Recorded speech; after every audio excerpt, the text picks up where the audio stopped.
a mix can become very complex. If you were to consider an orchestral recording, there could easily be 100 tracks there that you have to mix all at once. And I don't know about you, but I would have trouble trying to work and remember what all those tracks are doing and to actually effectively mix them all at once.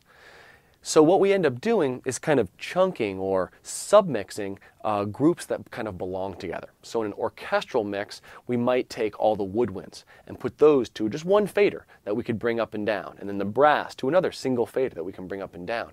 So in the end, you're kind of mixing inside the group, and then you go over and then you mix group to group all at once, and you kind of mix those submixes. So you might start with 100 tracks, but you end up with just 4 faders at the very end. And this is a really common procedure, and it's not just for mixing. We find we do that all the time. Anytime you're trying to memorize a large string of numbers, you kind of group it into smaller pieces and memorize those instead. So the idea of a submix gets used all over, not just orchestra music, but even in like pop music. Say I have 5 background singers. I would tend to submix them to a single fader that I could process and control the volume of as a unit. On my drums, or multiple guitar parts could even get a submix. So it's a really common procedure, and we need to know how to set that up within our DAW. As we're setting up a submix, it's going to be using a single bus and the track outputs. So usually we would create a bus, and give your buses a good name. And then we would route the output of those tracks to that bus. So if I was submixing, say, a set of drums, I would create a drum submix bus. I would go to all of my individual drum tracks, my snare track, I'd set its output to the drum submix bus. The kick track, I think you get the idea, the drum submix bus. And then I'd have a single aux track whose input is that drum submix bus. So now I've effectively submixed my drums onto an aux track where I can put a single insert, so I could put an EQ or a compressor on that aux track and affect all the drums as a single unit. And I have a single fader that represents the entire drum kit, and I can easily mix that up and down in my mix. As we're setting up a submix, it's going to be using a single bus and the track outputs. So usually we would create a bus, and give your buses a good name. And then we would route the output of those tracks to that bus. So if I was submixing, say, a set of drums, I would create a drum submix bus. I would go to all of my individual drum tracks, my snare track, I'd set its output to the drum submix bus. The kick track, I think you get the idea, the drum submix bus.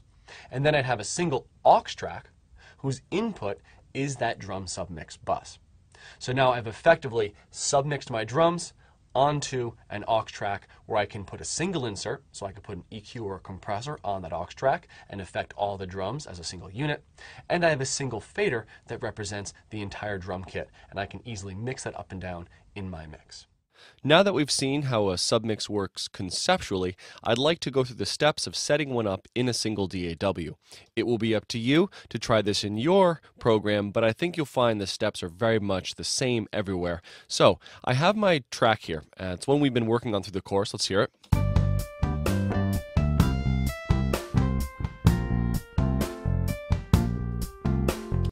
As you see at this point, I have kick, snare, hat, and overheads are all drum tracks. So the kick was created from a microphone on the kick drum, the snare a mic on the snare, the hat a mic on the hat.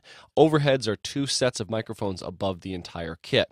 I've created a blend between the drums that I'm happy with. I've carefully controlled the levels, and I have things just about where I want them, but I'd like to be able to control all the drum kit as a single fader. So we need to set up a submix. The first thing we're going to need is a bus.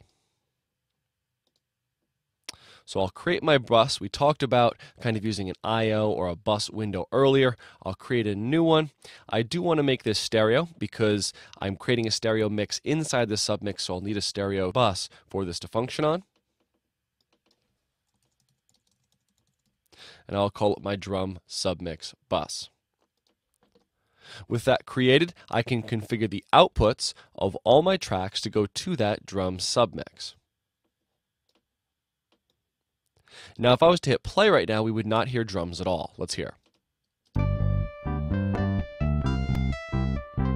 Because I've routed these tracks to a drum submix, but I haven't told Pro Tools that I want to listen to that drum submix. So now I'll create an aux track to work with that.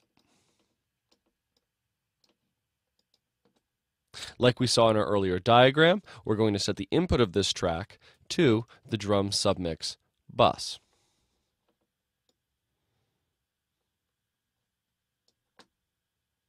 Now if I hit play,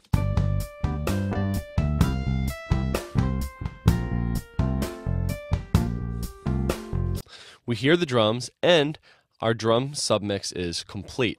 Notice that I can now bring this one fader down and I can control the volume of all the drums.